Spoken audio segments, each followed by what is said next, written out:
Ini lagi carut marut bangsa kita kalau dilihat dari satu sisi bagaimana ada perbedaan pendapat yang sangat frontal dan itu meledak di publik antara sebuah kampus dengan alumninya yang terdiri dari para pakar, sehingga ada bahasa geruduk yang mempertanyakan tentang keaslian ijazah Pak Jokowi, atau kalau disimpulkan apakah benar Pak Jokowi itu sarjana yang lulus di UGM.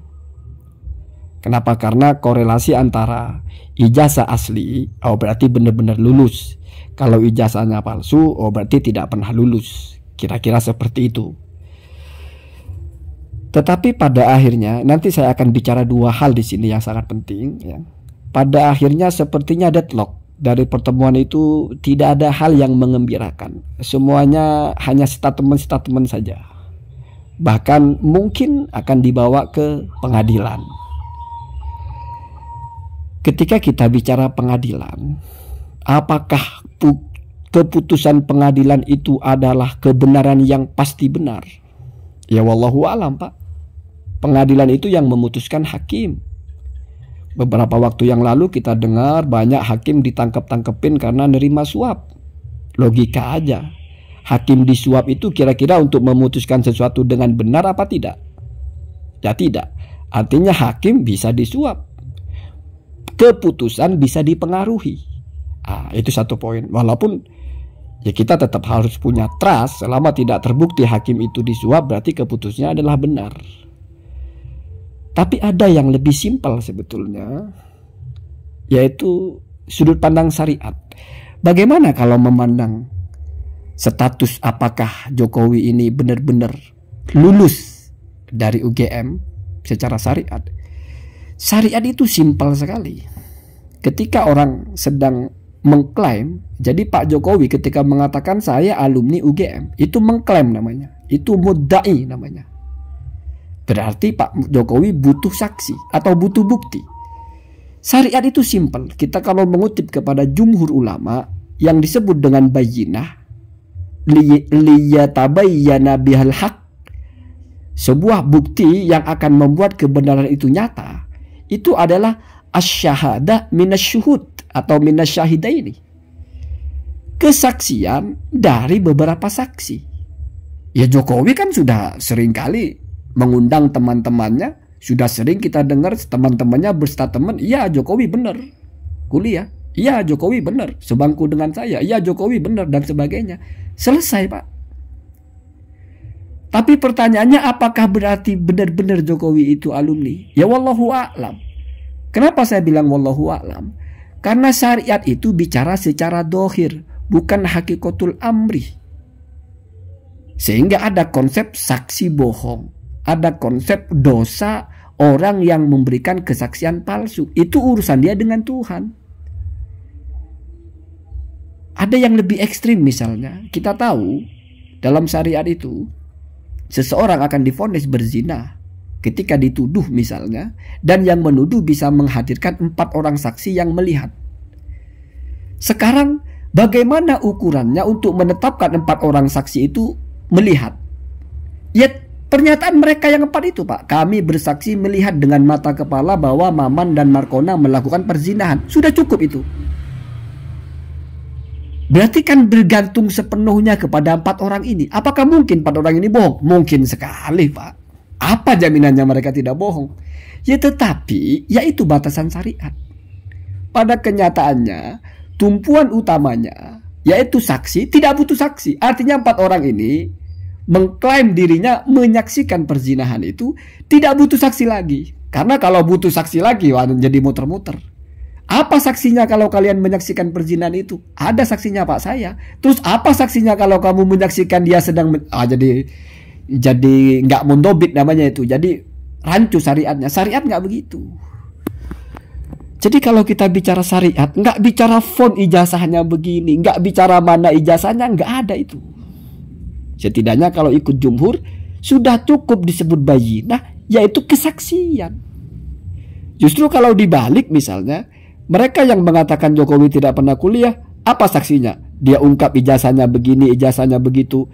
Kalau dalam syariat itu kalau ikut pendapat minoritas, Ibnul Qayyim misalnya, yang meluaskan makna bayyinah itu kepada apapun, ya, bukan hanya terbatas kepada kesaksian, maka mungkin masih boleh. Tapi kalau diminta pakai yang konsensus lah, yang sama-sama diterima, baik yang minoritas atau yang jumhur, bahwa bukti bayyinah itu berupa pengakuan. Siapa yang bisa mengakui kalau pada waktu itu melihat Jokowi tidak masuk? Artinya bukan. Berarti harus ada orang yang bersaksi bahwa pada tahun 85 ketika di wisuda itu Jokowi tidak ada. Bahwa selama 4 tahun itu harus ada yang bersaksi bahwa Jokowi tidak ada di situ. Ternyata selama ini tidak muncul itu. Yang muncul pembuktian. Ijazahnya begini, ijazahnya begitu. Ya kalau secara syariat mohon maaf, kalah itu. Jokowi gampang saja. Kalian misalnya orang-orang yang menuduh itu mengklaim, menuduh palsu, punya bukti, oke silakan. Bukti dari sudut pandang apa? Saya mengklaim asli, apa buktinya? Ya sudah saya hadirkan saksi-saksinya. Selesai Pak. Itulah hukum syariat, sesimpel itu. Saya tahu mungkin ada yang berpikir, loh kok konstruksi hukum syariat lemah sekali, subjektif sekali, hanya bergantung kepada orang. Bahkan ada yang lebih ekstrim Pak.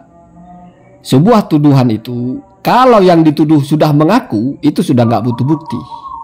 Jadi orang yang mengaku membunuh, orang yang mengaku berzina, itu sudah tidak butuh bukti, sudah otomatis. Walaupun dia bohong, persetan, dia bohong urusan dia. Ya. Pendekatan logisnya adalah karena nggak ada orang berbohong itu untuk mencelakakan dirinya. Makanya al-iqrar itu ra'sul bayyinah. Bukti paling kuat itu adalah pengakuan. Nah sekarang mencoba menjawab, kok syariat serapuh itu? Tunggu dulu. Syariat ini adalah aturan main dalam hidup, dalam rangka taat kepada Allah. Dibuat untuk orang-orang yang taat kepada Allah. Artinya, kalau kamu pakai hukum syariat, jangan setengah-setengah. Jangan hanya masalah kalau sudah ada saksi lalu benar. Tapi saksinya pun harus tunduk kepada syariat. Apa tunduk kepada syariat? Jangan bersaksi bohong. Kalau saksinya saksi bohong, berarti dia hanya memakai syariat sebelah-sebelah. Kalau saksinya tukang bohong, saksi palsu, ya itu berarti bukan hukum syariatnya yang lemah, tapi orangnya yang nggak beres. Gitu Pak. Jadi saya jawabnya begitu. Gitu.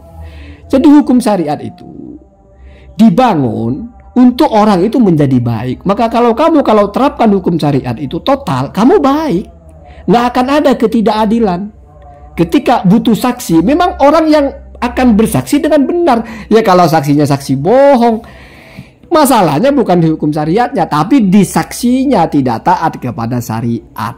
Ya wajar menjadi tidak established. Kenapa? Karena tidak lengkap. Ya sama dengan 10 pintu, ada 10 lubang, harus ditutup semua agar air tidak masuk. Percuma kamu tutup 9, satu kamu buka, masuk air, masuk angin jadinya. Jadi begitu ya.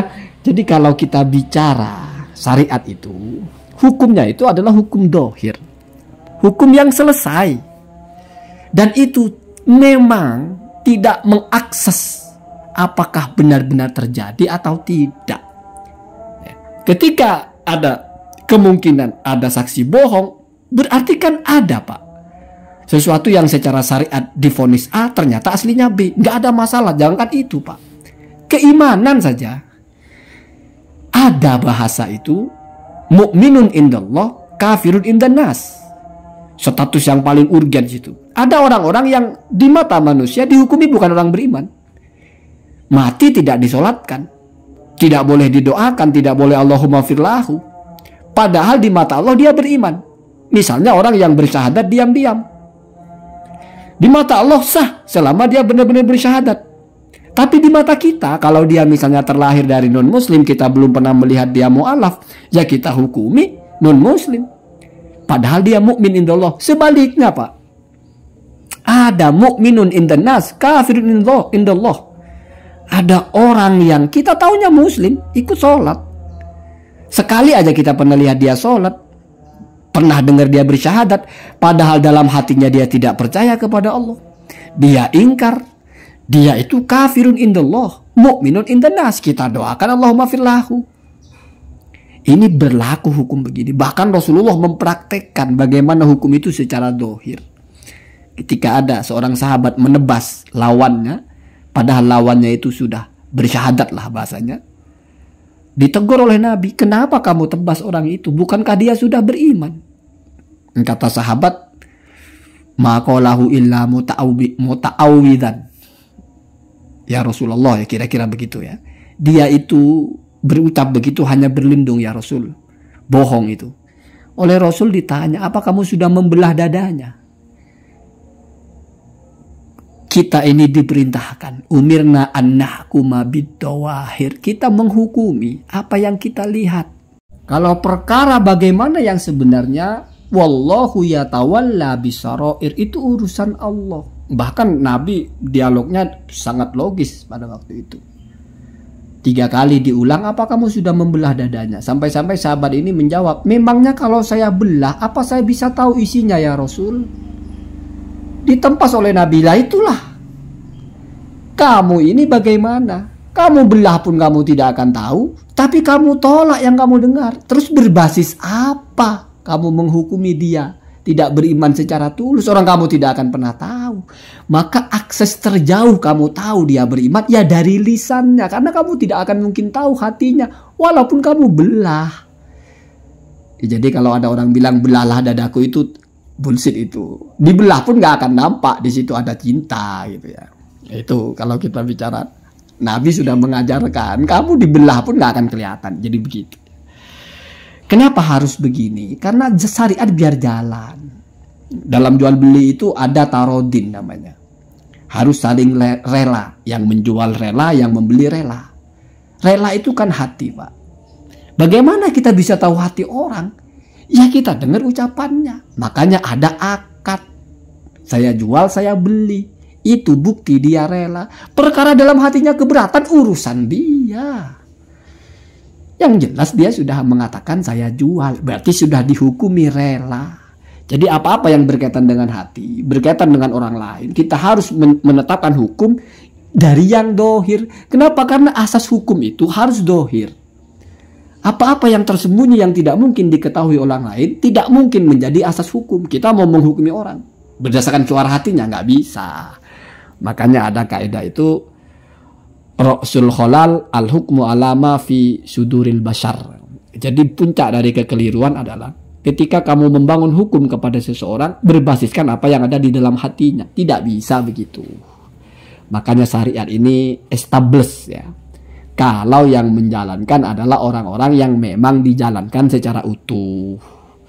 Ketika kebenaran sesuatu bertumpu sepenuhnya kepada saksi, maka saksinya harus yang taat syariat, yaitu tidak bersaksi secara dusta, tidak melanggar syariat Allah, yaitu wala taqfu ma laisa laka bihi ilmun. Itu salah satu tafsirannya adalah antakula ra'aitu wa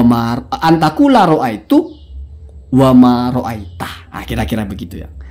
Salah satunya adalah jangan mengatakan aku melihat kalau kamu tidak melihat, atau sami'tu wa ma sami'ta, saya mendengar padahal kamu tidak mendengar. Ya kalau establish begini enak, Pak. Ya tapi kalau diakalin mentang-mentang ada celah, yang penting ada saksi, kong kali kong dengan saksinya, wah repot. Walaupun kenyataannya dalam pengadilan juga saksi itu kan disumpah saja, Pak. Apakah dalam pengadilan itu ketika kesaksian itu dia butuh saksi lagi? Apa saksinya kalau saudara menyaksikan itu? Kan nggak ada. Cukup bersaksi gitu, disumpah, kan sebetulnya ada kemiripan. Memang tumpuannya itu kesaksian pada akhirnya ya. Ada yang seperti itu ya. Ini membuka wawasan saja ya. Saya tidak menyimpulkan apa-apa dari sini. Allahumma tina ada